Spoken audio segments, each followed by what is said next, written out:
The BS Report is a free-flowing conversation that occasionally touches on mature subjects. First of all, This is the BS Report with Bill Simmons. it might be cool, I don't know. And if it's not, I don't The care. BS Report with Bill Simmons. Bill Simmons works for ESPN. He's also named the sports guy, and he writes a comical sports column. He must be a popular dude. The BS Report. It's got a real dirty sound, like a rusty steak knife cutting through a well-aged steak. Now. Here's Bill Simmons. Part 2 of our Thursday Super Bowl podcast here from the Bud Light Hotel in downtown Indianapolis. Here with my buddy Joe House. He's still here. He hasn't left yet, although he's getting hungry. And from ESPN, our old pal Adam Schefter. We broke the Randy Moss trade story together. Bill, we're going to break many more stories together. We haven't broken another one since. You know, I will say this. There have been many times when I have gone to send out what I think is a direct message, and I think Twitter's new software or landscape makes it easier for you to detect when you're sending a direct message. But I've sent direct messages as recently as yesterday, and I'm saying to myself, now this is a direct message, right? Because I don't want to do what Bill did and embarrass. Although that was not embarrassing, that was very comical. That was a little embarrassing. In hindsight. Yeah, but it's embarrassing that you had the information before me. That's what's embarrassing I about caused it. a riot. It was Because weird. shock. You know what's funny about that trade is it ultimately meant absolutely nothing.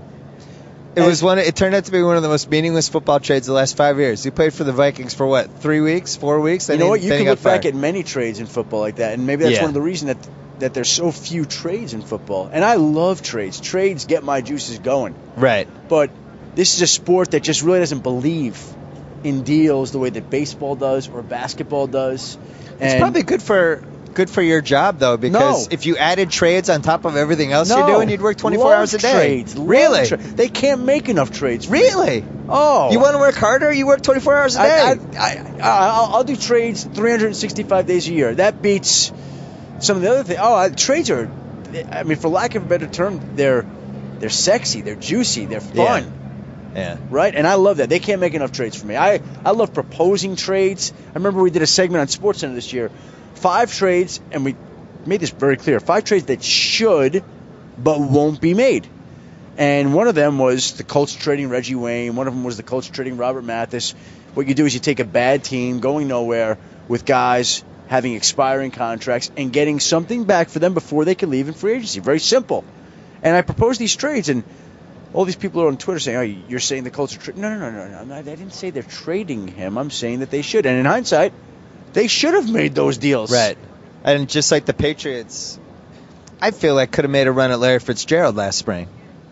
They had so many picks, and that's just... But Arizona was not going to trade Larry Fitzgerald. That's the problem with that. You don't think if the Patriots had given up both first-round picks for Larry Fitzgerald, they wouldn't have done that? I spoke to Larry about it. I mean, I literally spoke to him, and they offered him so much money that they made it such that he had to sign the contract. And he loves the place. He's got no problem with that. But the Cardinals franchise being what it is, with him being the face of that franchise, there might have been as much riding as there could be in Arizona over the fact if they had traded him, which they wouldn't do because the message that would say to the fans. Now, you and I and us, as logical sports fans, with him on a contract that would have a year left when he'd be free, you'd say, yeah, they should get back whatever they can for Larry Fitzgerald. It makes a lot of sense.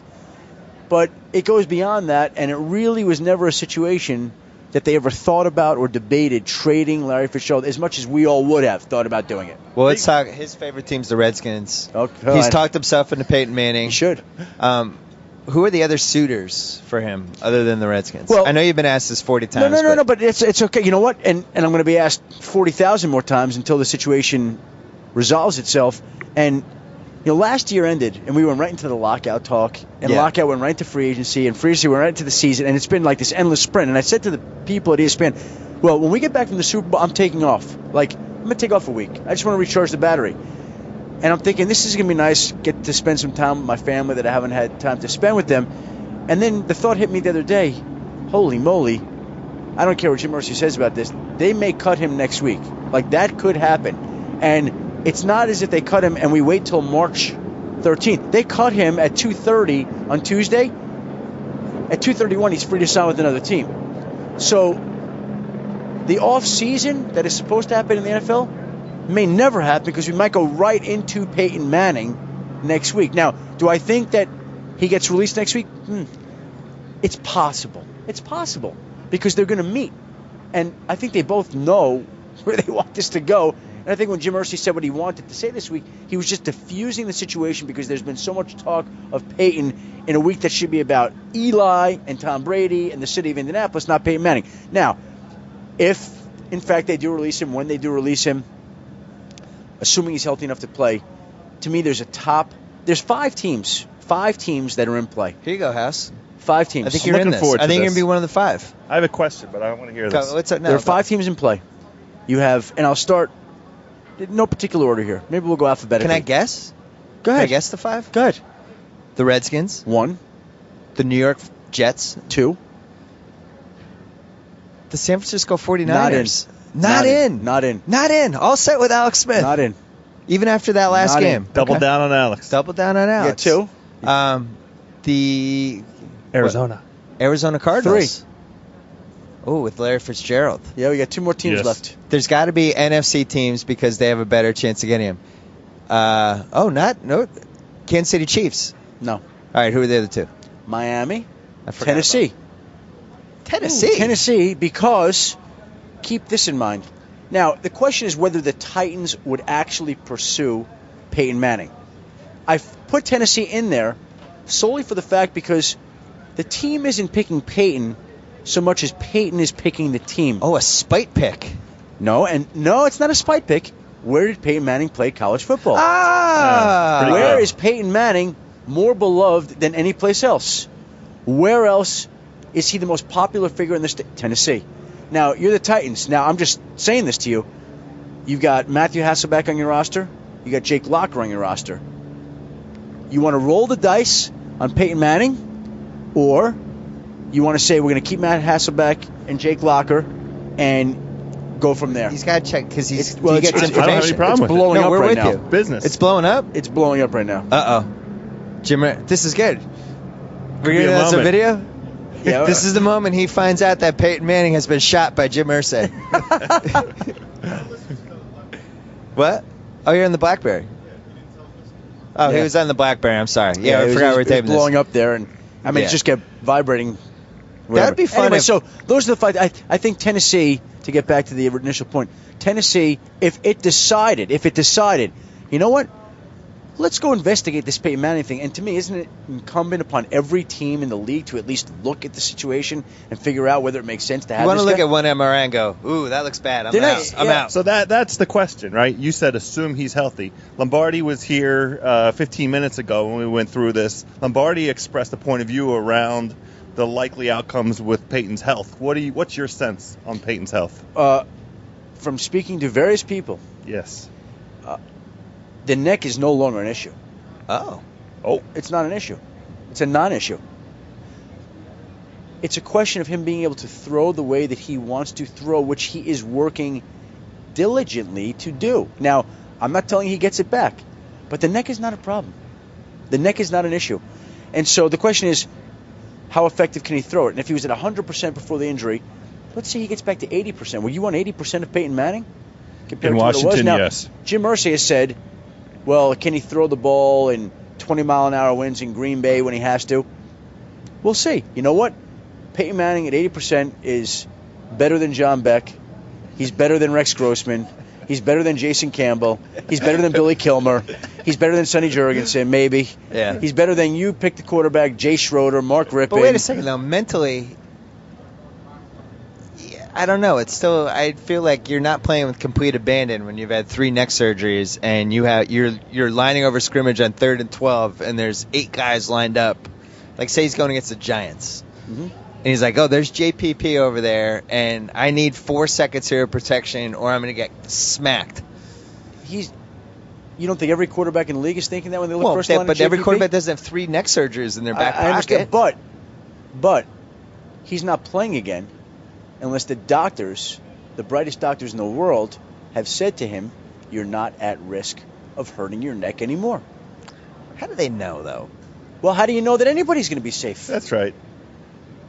It seems fishy to me. I don't like operations on necks, backs, spines, grinds. I don't just say as a male. But you ever have one of those, Bill? no, I have not. Oh. That like a hernia type situation. Oh, Dad, there are other things they could do. The peas, the frozen peas. Oh no! Oh God. Yeah, so I don't know. But I think he's gonna. What number do you think he'll wear on the Redskins? You're already putting him on the Redskins, huh? Do you have 18 available? I'm fine with 7.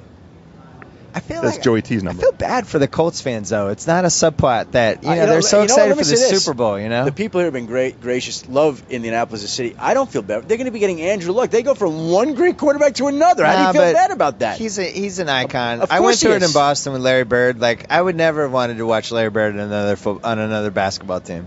There's certain guys that you just want. He's your guy. You want him to retire as your guy, and that's it. And to watch him on the Redskins, I don't know. It feels like a betrayal of the Manning thing. It could be the Dolphins. It could be the Cardinals. It could be the Titans. Any team. If Brady was on the 49ers in 2 years, which, by the way, I wouldn't rule out, I'd be bummed out. He's a Patriot. I want him to retire as a Patriot and be the guy who played his whole career in the Patriots. That is a nice sentiment. Yeah, I'm a fan. I mean, it's like... I get it. But it's also, to me, I guess, and I like stories... To me, the guy being free is a big story. That, to me, is exciting. Now, I understand I don't root for the Colts. I don't root for any team. But I look at it like that, Press box logic. Roots true? for the you stories. Don't root for any team? He roots for stories. Where'd you grow up? I grew up in New York. Okay. This is what happens. A Buster's like this, too. It's 100%. Buster roots for the story. Let me say this. That's smart. That's what you should do. You root for the story. And you root for the people you know. Sure, that makes sense. I've got people that, for lack of a better term, I do business with in the Giant organization. I've got people that I do business with in the Patriot. If the Patriots win, I'm going to be really happy for those people, and I'm going to be disappointed for the people I know in New York. And if the Giants win, I'm going to be really happy for the people I know, who I like, and I'm going to be disappointed for the people I know and like in New England. And that's really the deal. In this particular one, it's very interesting. My dad is a Giant fan. And there's a part of me that, enough people in the Patriot, you like to see them do well. So you really don't root for a team. You really don't. I mean, it's the truth. Buster is 100% correct. And people don't believe it. But when you've done this and been in this business long enough, you lose that. Yeah. You know when that has come back to me? I'll tell you when that's come back. When you get fanatical over your fantasy football teams. Yep. That's it. Like, you start yelling for guys, and I'm saying, this is what I used to be like in high school and college. I don't like this me. I don't like this me. This is why I try to stay away from going to the locker room too much and stuff like that, because I do think part of the problem, like for the job that you have and Buster and people like that, you're around these guys all the time, and the mystique is kind of gone.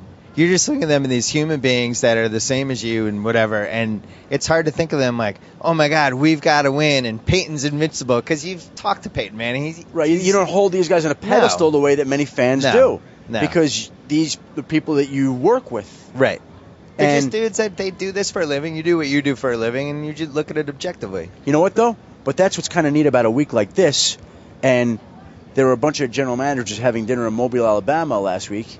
And at that dinner, one of the general managers there said, I love to go to the Super Bowl because I feel the energy when I go. And you're reminded of how important this is to so many people. Not that you forget it, but sometimes you lose sight of that.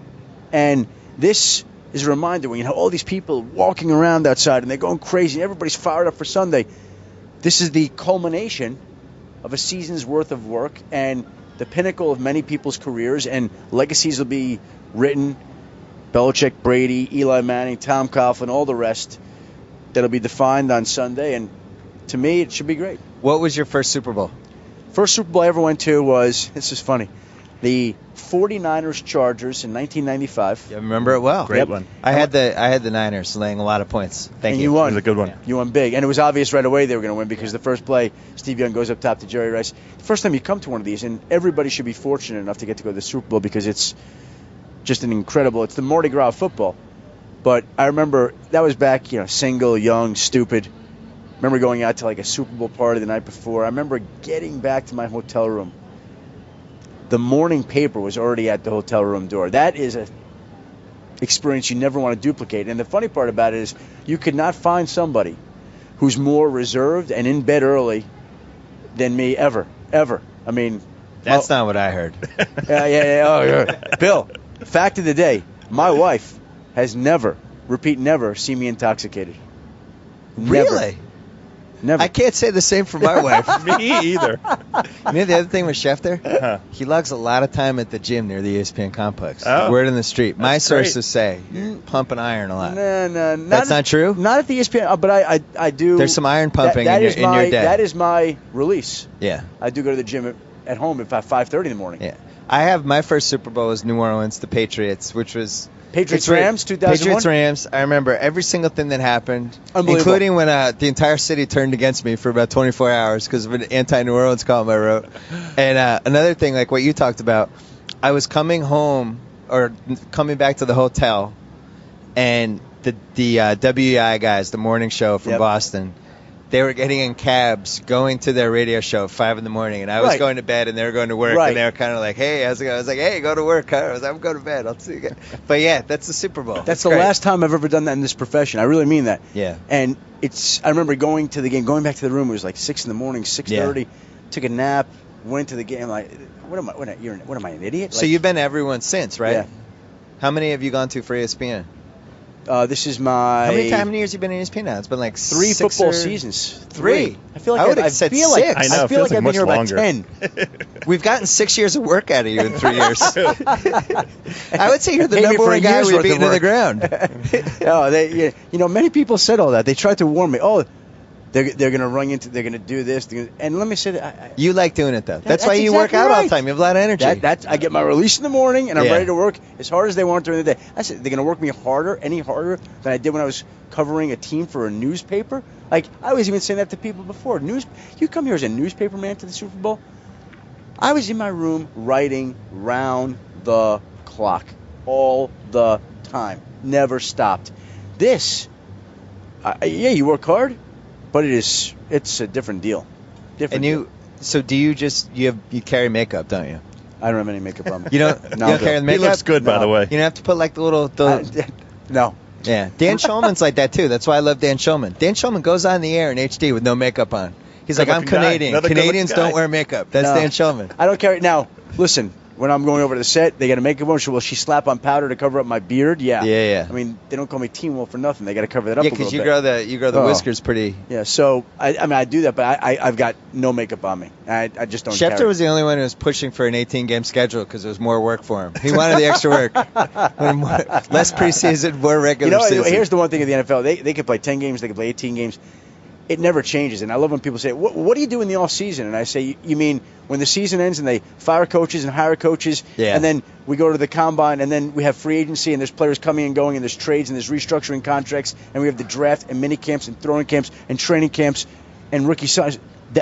That off season, like, when does that happen? It's literally 1 week, though, right? It's the day after the Super Bowl till that following Sunday. That's it. That's your window. That's your vacation window. No, they're usually, last off season was the lockout, which just kind of hung out over everything, right? Which nobody cared about, but you got to track because at some point they're going to come to a resolution. Yep. The off season, really, in a normal year without any of that stuff, from June 1 to July 15 is pretty quiet. Unless somebody is going to fight dogs or go grow up a college student or go hang out in a bar and do something that they shouldn't be doing. Outside of that, there's a month of quiet, usually. Good. I'm glad for you to hear that. But there's usually also something that comes up that ruins that peace and quiet. I wouldn't mind if they moved that draft up a little bit. I wish it was in the beginning of April. Like when I become the sports czar, which I'm working on right now. Let me know when that happens. I'm going to try to reconfigure the sports schedule because that end of April is stacked because you have basketball playoffs, NHL playoffs, you got Derby coming up, you have baseball started, you always have big boxing fight the first week of May, and then on top of it, 2 weeks of the NFL draft. It's like just shift that stuff to the late March, early April. You could own that time right after March Madness. Oh, right after March Madness. Yeah, right after. So you make it like, all right, you know when the NFL draft is? It's going to be the Saturday after the Final Four. The Final Four. I thought you were the sports own that czar, week. By the way. Well, no, I'm not official. Obama has the Masters is somewhere in there. You got to be careful. The Masters is somewhere. Oh yeah, you can't. So it's Masters after? right after. All right, so weekend after the Masters. Gymnastics goes from the Final Four to Augusta. So weekend after the Masters. Well, they pretty much do that. It's maybe another week later. No, it's always so like April 27th. You know what? 2 weeks. You know what? But they give the press. Stop it. You're going to be working for me as Oh, sports it's a great writer. idea. Do I get a job? Do I get a job like You'll be my football expert. Okay, good. Yeah. You're sports writer. I You appreciate have to kill Lombardi though. That's the only thing because I like Lombardi's. Michael. Well, maybe I'll make you my co-football. What's the word? Consultants. Consigliaries? Conciliaries. Whatever it takes. All the football info guys like each other, but I still feel like at the same time, like you would absolutely all drive a knife into each other's heart. I wouldn't do that. I wouldn't. No, the way that you would kill Lombardi for a No, story. I would not kill Lombardi. I think you would all kill each other for I would a story. not do that. The way that I feel is there's enough news for everybody. Everybody should just go do their job and we're all happy. I wish it was more cutthroat. I think you would Like kill political journalism. They just all want to kill each other. I don't want to underplay and say we're not competitive because of course you want story, but to me I'm not. Is it true you have a tote board with all the scoops? No. Like you check them. False. Not true. Definitely not true. Who is the one that you're like out of all the guys? You're like, that guy did it again. I got to beat that guy. I don't mean to sound like a cliche ad, but I just focus on my job. Sorry to sound like Bill Jordan. Belichick. So Michael Jordan said, I don't worry about other people. I do my job. That's it. And I mean that. Just go do my job. Well, it seems like this is what I tell Mark Stein, because Mark Stein always has a complex about this, that he's not breaking enough. That he's always like wants to make sure it's like once you pass a certain level, that's it. You're breaking stuff. Whether you break 60 stories or 49. We don't think like that. We don't think like that. No, but I mean, you're in the mix. You have sources. You're going to break some stories. You're going to get information. Once you get past a certain point, that's all that matters. Don't you think? No. I think you just, to me, you keep plugging away at that point. It's like every day. Yeah. You know, people say, what's your favorite story? The next one. And it's true. The next story I get is my favorite story. So, you have how many cell phones? Just one? I have one, yeah. Although they're getting me another one. You have the backup? What happens if you run out of batteries? I carry the charger with me everywhere. Oh, you do? Yeah, always. It's with me right now. Smart. Yeah, it's professional. Here's my idea for the BlackBerry charger or the iPhone charger. You have a wallet that doubles as a charger. Pretty good. It's like a wallet cover or something like that. Half-baked idea. See, why would you want to become the sports czar when you have ideas like that? I want to be the czar. Just the czar of everything. We're going to throw to a commercial, and when we come back, Adam Schefter is going to give us his Super Bowl pick. This portion of the BS Report is brought to you by Bud Light, the official beer sponsor of Super Bowl 46. The hottest parties in Indy are happening at the Bud Light Hotel, and you can check out all the action at the Bud Light page on Facebook. Bud Light, it's the sure sign of a good time. Here we go. Back here at the Bud Light Hotel with ESPN's Adam Schefter and my buddy House. We are about to talk about the Super Bowl. What kind of Lombardi said it's very pro-Giants in terms of where people think the game's going. You agree? Too. I think so, too. In fact, that shifts my thinking to the Patriots. Oh. Well, nobody believes in us action. But I will tell you, which is weird because they're the favorites, the Patriots, and yet everybody thinks the Giants are going to win. I mean, it doesn't... I think that line's actually going to move down to like 1.5 or 1. Yeah, I do. What is it now, 3? It's been 3, but it's been teetering toward 2.5. I think it's going to move down. Let me give you my nonsensical arguments as to why I am picking and have picked the Patriots. The Giants are the better team. They're the more complete team. They have fewer holes. They're more dangerous. The Giants are a better team, and I think if they played 10 games, the Giants would probably win 6 of them. Just think on this Sunday, there are a few things that I really like for the Patriots. Number 1, the Giants have beaten the Patriots the last 2 times they played them. So you're going to tell me that Belichick and Brady are going to lose a 3rd straight time to this particular team? I like what you're saying, Adam Schefter. Number 2, in 2007 when the Giants beat them, they had more of a vertical passing game. Brady needed a little bit more time in the pocket, and the Giants have to get pressure that time and this time to win. This time Brady is shorter, quicker releases, which neutralizes that pass rush a little bit. Number 3, the Patriots this postseason are -3 in takeaway giveaway. -3. Okay? They've lost more turnovers than they've gotten. Those things swing in cycles. At some point, they're going to have a game, being that there's only 1 game left in the season, where they recover 2 fumbles and pick off 2 passes and be the +4. The Statners would call this a regression. Okay, well, that's what it is. And my last meaningless fact that I do think enters into the game is the power of Myra Kraft. Okay, and I think it's not accidental that the player that she was closest to on this team, Vince Wilfork, had the game of his life in the AFC Championship game. And throughout the course of this week, numerous Patriots have said to various people that they're going to win this one from Myra. Now, Jake York, the CEO of the 49ers, said in the Los Angeles Times this week that when the 49ers were playing before the 94 season, the first Super Bowl that I went to, Eddie DeBartolo Jr. lost his father before the season. And he remembers that there was no way that team, which was a more talented team than this Patriot team, there was no way that team was going to lose the Super Bowl that year. They're not. And in his words, as he said in this article, the Patriots will not lose this game because of Myra Kraft. They're going to win. And I just think that plays into it. There's a certain kind of mystique to it. And I think that she will inspire the players. Now, are the Giants not going to be inspired? It's the biggest game of the year. It's once in a lifetime chance or a rare opportunity in life. So they're going to be inspired. I just think there's something to that. And I'll tell you the other thing. I was going to say, I asked Lombardi about this, and some of it a little bit is that the owner's been grieving this whole time, and they care about him, and they feel bad for him, and they want to win it for him. I've never in my life gotten an email from a rabbi, ever. And on Monday, I got an email from the rabbi saying Patriots 27, Giants 16, which is, by the way, the score that I put down. Shows you how much thought I put into it. And I emailed him, like, why are you emailing this to me, and why are you picking the game that way? And he said, the Crafts have done more good for the Jewish community than anybody. Now, the Giants are a great organization, and they're kind and help so many people. So, in a way, this is a little bit absurd. But I just think there's something to that. Did we see the Raiders beat a really good Texans team the week after Al Davis died? Yeah. Have we seen Brett Favre have a performance that transcends the game after? Yeah. Now, Myra Kraft did not impact so many of the Patriots right away. I just think the memory of her that hangs over them, there's the patch right on Tom Brady's jersey and every Patriots jersey. I just think that they're going to draw a little bit of inspiration that could help make a difference. It actually drove the 01 Pats when the quarterback coach died. Dick Raybon. Same thing, yeah. Dick Raybon. They said, you know how he died? He was having a stress test in front of 10 doctors. Yeah. Got off the thing and collapsed and died in front of them. I do believe in it to some degree. I think it's a galvanizing force. There's no question. But, you know, then you think, like, well, what if Lee Evans caught that pass? Then it's like, then maybe. But he did. You know, it's not but like he didn't. But he didn't. But somehow miraculously stripped. And can you agree with me that if Darrelle Revis had made that play, we call it the greatest cornerback play of all time, and Darrelle Revis, it's 2 weeks of how great Darrelle Revis is? Because Sterling Moore makes it, it's like, Lee Evans should have caught it. It's like, that was an awesome play. Hey, Bill, I mean, you could go over and over. I did a column on this tomorrow on ESPN.com. Not for Grantland, unfortunately, but for ESPN.com. Yeah.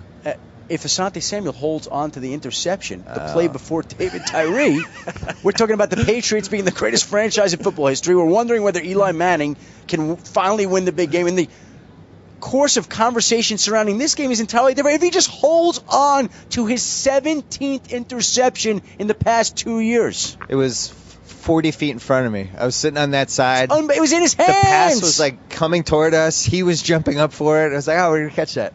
Yeah, but that was one of 10 plays from that game. Yeah, it's sports.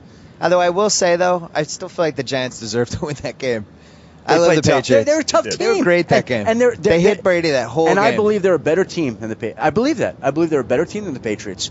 But it's one Sunday and it's one game, and I just think that somehow these factors that I talked about might swing it to New England's favor. And I might be wrong. Like, will it surprise you if the Giants go out and win the game by 10? Not at all. Not at all. But you're asking me for my pick?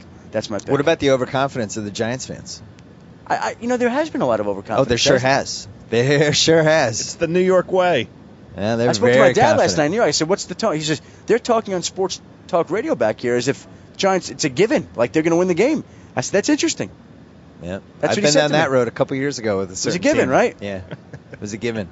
Still remember the night before the game with my friend Kevin Brady, and we were talking about if we needed a blowout to really cement the legacy, and it was like, would it be bad if we just won by 10?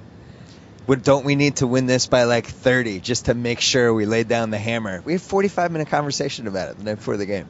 Never saw it coming. I'm not very good at picking games, but the one thing I do know, I know there are no givens. None. Yeah. None. So what's the strangest prediction you've heard this week? I haven't heard very many strange predictions. No. Nobody's going out on a limb with anything crazy? What could be strange? What would somebody predict that is strange about this? That Madonna's going to have a wardrobe malfunction? I mean, I don't know. I haven't heard. I don't even think that's a prediction. I'm expecting a wardrobe malfunction from her. I'm rooting against it. You're rooting against it? Yeah, I'm not in favor of that one. I think there might be some HGH in her past. Something. What do you think? She's better arms than Mr. Schefter over here. She's tight. We'll see. And he works out 3 hours a day. We have a very important thing to tackle with Adam before he goes. Yeah, he's got to go soon. Yeah, I got to go. Favorite soup? Oh, yeah, last question. Favorite soup? I like soup. I'll just say that. Okay. There are a lot of soups I like. We're having the Super Bowl in Grantland right now. OUP. My favorite soup. Wow. He hasn't been asked that question during Super Bowl week. Favorite soup? You Don't can order say any soup. if he You're at a says restaurant Lombardi's. and they say your pick of soups. Just spout one out. I like split pea. Nice. That's a why I good love one. the split pea. All right. It's close to Simmons' Split heart. pea, Jacoby. At least Probably it was happy Navy with that. How beef. do you go wrong with split pea? You can't. As a Pretty kid, good. I love the Campbell's chicken dumpling. Like the dump. I love those delicious dumplings. one. I love Those are gnocchi today. Those are good. Probably there's some Yeah, right. kind Gnocchi. of Very connection similar. there. Sure. Yeah. All right, Absolutely. Adam Schefter, go back, do your thing. Try not to work too hard. Try not House. to have too much coffee. Take care. A pleasure, Bill, as always. It is my pleasure. Thanks Thank for you having very me. much, Anytime. buddy. I'm happy Okay. to come to the Bud Light Hotel. Now joining us once again, as promised, from the Bud Light Hotel, our producer for this week of podcasts, Dave Jacoby. What's The happening? realities are. What's happening? What are we talking about now? We are going to talk about The Bachelor. All right. Because we didn't really cover that intently. House, you haven't been watching. I don't know any of the characters. I don't know who's on my team from The Bachelor. I can't watch that show. So I'm going to let you guys go ahead and get Well, into no, it. I want you to chime in, though. You're with missing your, out. with Well, your- I'll have observations, but they'll be completely uninformed, which is not that different from most of my observations anyway. All right. A couple of things I just want to cover about The Bachelor, and if any future Bachelor contestants are watching, just a couple of things to keep in mind. Okay, A couple okay. notes that I've made as I've watched. I've talked to my wife about It's constantly. an open letter to future bachelorettes. Number one, if you haven't really had any connection at all with The Bachelor or spent really any time with him and you're getting no vibe at him whatsoever, and we're about 4 shows in, and you get the one-on-one date near the end, he's kicking you off. He is. He's not giving you the one-on-one date because he wants to spend time with you. He's giving you the one-on-one date because the producer says, we haven't had a date yet where you voted off the girl during dinner. Mm-hmm. So, Elise, the personal trainer from Chicago, Well, the one with the grandmother kind of saw that coming. yeah, she Brittany, I preempted think her it. name is. I think She Brittany was sniffed it hip out. to the game. She was like, "Wait a second, I Yeah, haven't talked to this guy. I don't feel like I deserve this I think they date." only casted me because I brought my grandma. Yeah, now I'm going to get voted off on a dinner date. I think I'm out of here. He didn't even wait until the food came to kick off what's-her-face. Elise, Yeah. strong play by him. I don't mind that. You get to enjoy your dinner that way. Joe House Joe would have ate her food. That's why Joe wants to kick her out. No, but it seemed like he left the dinner. Joe House would be like, can I still stay and eat the dinner? Yes. He'd be like, let's order it. He's like, I'm gonna order. Let her order first, and then I'll dump her, and then I get to eat her order. Joe House would have eaten his dinner and then hers and then voted her out. And the rose. No, I draw the line. It's too much like vegetables. All right, so that's my first tip. Second tip. Let's say you've been divorced. Okay. Let's say you've been divorced. Sorry to hear it. I wouldn't bring that up within the first, 8, 9 episodes. It's tricky. It's tricky. It's going to come out eventually, but not. You want to keep that until you brought him to the hometown date and he's met the family, and that's when you spring it on him. And why is that, Bill? For a couple reasons. One, I don't think if you're on a show like The Bachelor where you get to choose 25 women, you're not going to choose the woman who's already had a wedding. You're just not. If everything's relatively equal, you can choose whoever you want. You're not going to be like, I'm going to choose the girl who's already married and divorced somebody. I'm not sure that I agree with that. All right. Why didn't you marry somebody who's divorced? Well, I met my wife and fell in love with her, and it happened that she All right. hadn't That been was married. that was a that's bad all. question. Okay. So I don't understand. I didn't have 25 choices where, but I wouldn't disqualify anybody the on whole that point basis. of the show is to rule out people for the most obscure, dumb things on the planet. Like, I don't like her laugh. She's out. Yeah, I'm into that. Bad voice. I don't like the fact that she's been married. She's out. Gone. Not She's obscure or not dumb. She needs to be 2 inches taller. She's not. She's out. Yeah, bad But dress. that's- Gone. You're just. I didn't like my 4-minute conversation with her at the cocktail party. She's out. Yeah, every single one of these So if women you talks have about what a anything strong that can connection. backfire on you, whether it's like I've been divorced, I quit my job to be on the show. That's another thing you never tell the Bachelor. Don't tell the Bachelor I quit my job to be here. It doesn't make him say, I don't want to get rid of her. She quit her job to be here. Smells It makes of him think desperation. It just got a little that's desperate. a little desperate and weird. Why did she quit her You job quit to be your job, here? like you your quit livelihood. your job? You cut off the financial flow that keeps you alive to fly to Los Angeles to be on a show to meet somebody you've never met. You rolled the dice. Yeah. I'm persuaded, but let me ask this: One more. What's the danger of that backfiring? You waited 8 shows to tell me this? You wait until he's roped in. That's when you tell him. Well, That's how do you what real women rope do. him in? Yeah. Oh, we got a little. We got a little, DJ. little I music like in the this. background. Yeah. Nice. So, here's another one. I'm tired of being single. I really want a relationship. No guy wants to hear that in real life, much less on The Bachelor. You want the girl who's like, I'm not sure why I'm here. I'm here because I'd like to find love. I don't know if it'll happen. I just want to have fun and get to know you. Well, let's not forget, There has to be conviction. this week on The Bachelor, this one young lady, she's about 24, 25, she says, I'm ready for a relationship. I feel like I've done everything I want to up to this point. Yeah, and you that's bad. can't She's help, 24. Yeah, you 24 can't and a help but personal think trainer. like, well, what do you mean? You mean like climb Mount Everest? Yeah. Yes. Or do you mean romantically? And I think she was Both. hinting at the latter. Yes. Now, House on The Bachelor this week, there's a very controversial thing. Courtney, the model, the I know who she is, actually. the mean-spirited model. I love her. Ben voted off the girl before dinner, and then was probably back in his room having room service. Courtney, the model, gets him, brings him over for the skinny dip, and there may or may not have been water coitus, which is like 1,000 points. We didn't even put that in our league. Can you say what it is again? Water what? Water coitus. You know it's coitus, right?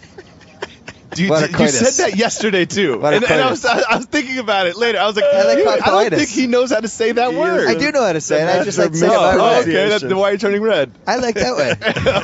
okay, all right. You know I mispronounce stuff. He is the master of mispronunciation. So there's water coitus. Mr. Simmons. There's water coitus. Yes. Yes. And the reason we think that is because they cut to, at one point, keep in mind, totally naked. Yeah. She was swimming with him and had the legs wrapped around him.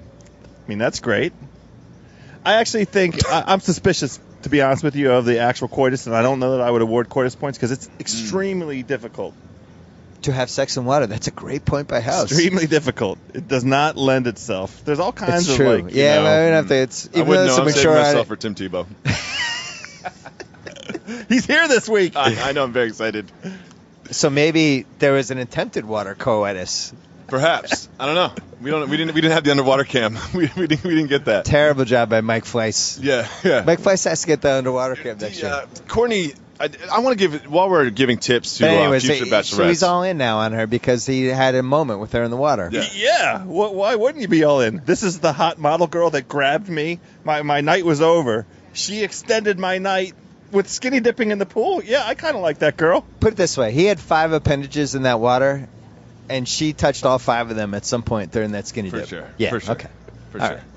I think that one thing, while we're giving tips to future bachelorettes, is follow Courtney's lead. Be aggressive and also play hard to get. All the other ones are just fawning all over him, and she'll pull him aside and be like, I don't know. I don't know if I'm feeling it. It's a great play by her. I like her. I think she's a professional. I don't know anything about her. I call her the Bill Belichick of Bachelor. bachelorettes. I think she should probably be the president of the country. I like Blakely, the VIP waitress, too. What's that? What's a VIP waitress? Just like it sounds? I think that's what it sounds like. yes. I think she's going to be like the starting second baseman for the Red Sox next year. They had a softball game on Monday's show. It was excellent. Oh. Yeah. Good? I had missed the last couple ones because my wife decided not to watch it, and then all these guys were telling us to watch this one, so we watched it. Now we're all back. Now we're back in. Yeah. Team Simmons is back in on The Bachelor. Show. I'm glad. It should be the 6th professional sport. But I wanted to ask you this, Czar. All right, I'm listening. Don't we need to have a sports challenge in every Bachelor now, every season? I would have loved to have seen a 3-on-3 basketball game. I think it would work really well with the guys, because the guys, they're a little too nice to each other.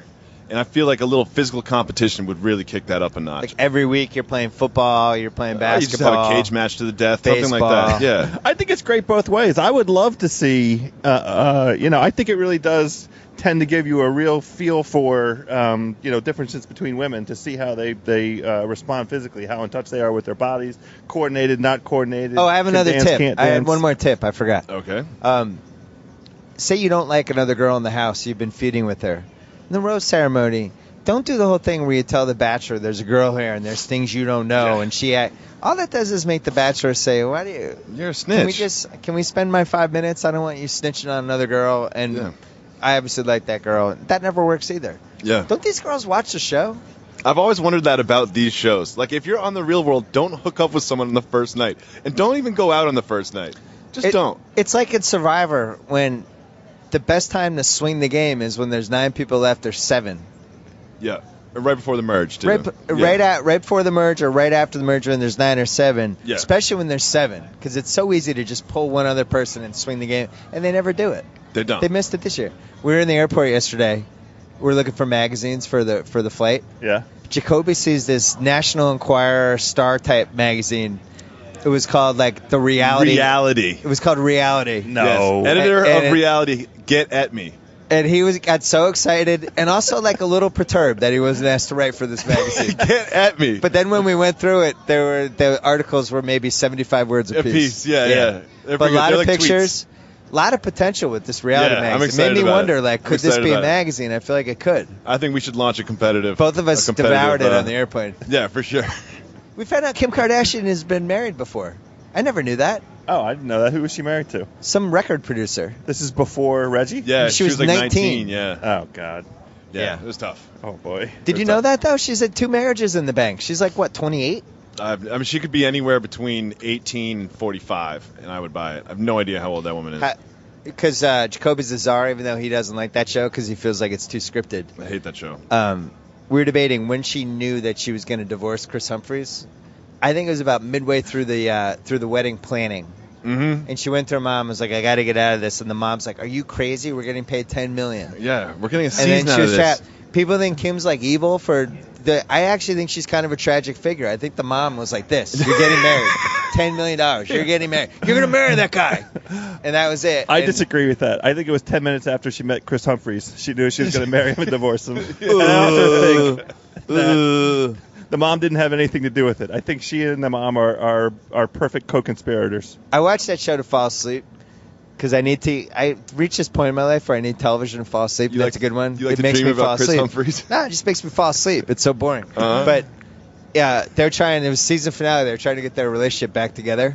So they decided to go out to dinner to STK. And they get this nice round booth and they sit there and they're just staring at each other. And Chris Humphries is like, this is so comfy here. I could go to sleep. I could lie back and go to sleep right now. And they cut to the interview with Kim, and she's like, we're having a lot of trouble finding things to talk about at dinner. It's like, why are you two together? This is the worst couple ever. He didn't say anything, and then like the waiter came out with a plate of food. And he's like, he was like, oh. It's like a caveman. Yeah. I don't think anybody's ever come off worse on a reality show who didn't like commit some sort of crime.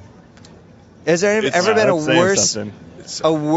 a bigger loser from a reality show than this guy? I'm sure there has. Racking my brain a bit. Like, I can't. It's tricky. I watch him on the basketball court because I love watching these stupid basketball games, like these random Toronto, New Jersey games. Yeah. I mean, you can't even. You're just thinking about it as you're watching him rebound. Like, oh yeah, hey, he's an idiot. Yeah. It's like, nice rebound, idiot. I wonder about the plays. He should sue the Kardashians and say they edited him wrong or something.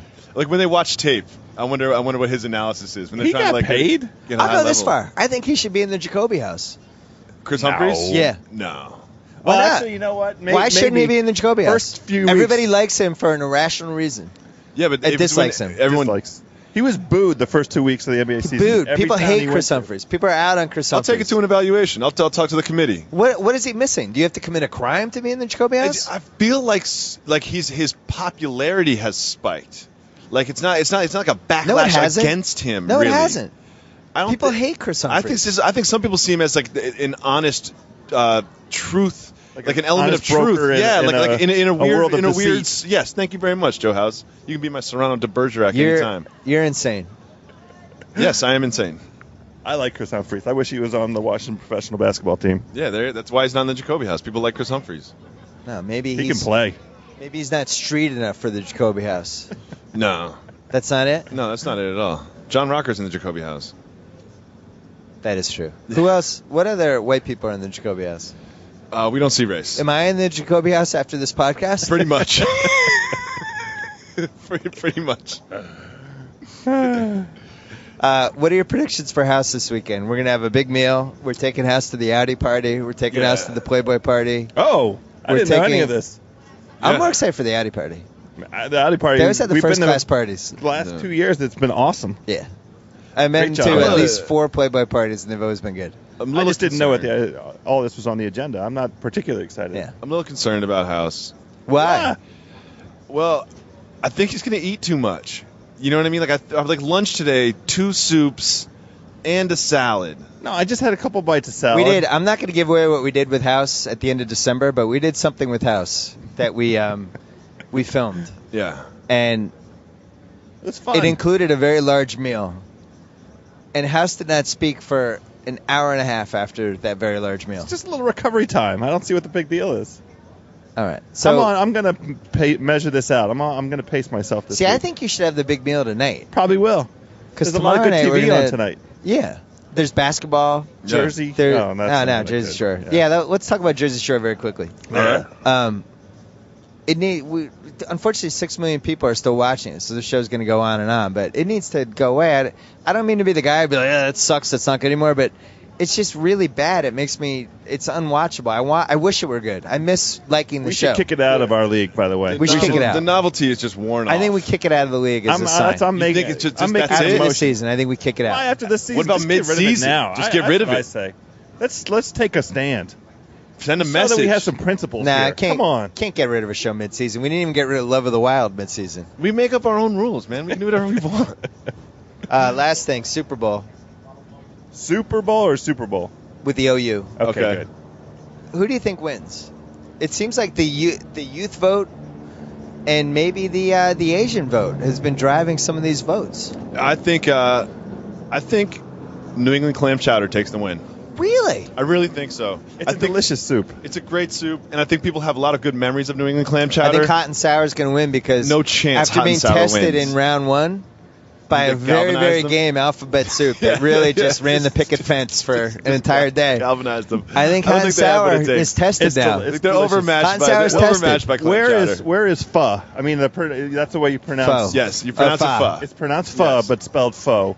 Where does that stand? That's an amazing soup. I'll tell you where it stands. Not enough people have had it. It's amazing. It doesn't stand a chance. It's got a branding problem. It just doesn't penetrate into the suburbs. Most delicious soup I've ever had, the pho coitus soup. It was so good. It was a Vietnamese sex soup. Pho coitus. What's in that? It was outstanding. If I don't get fired for this, then clearly they're not listening. Oh, stop it. Nah, this is fun. I'm having a good time. I wish we had an audience, but maybe in Orlando we can take care of that for the All-Star game. We'll do that for sure. I'd like to look at people.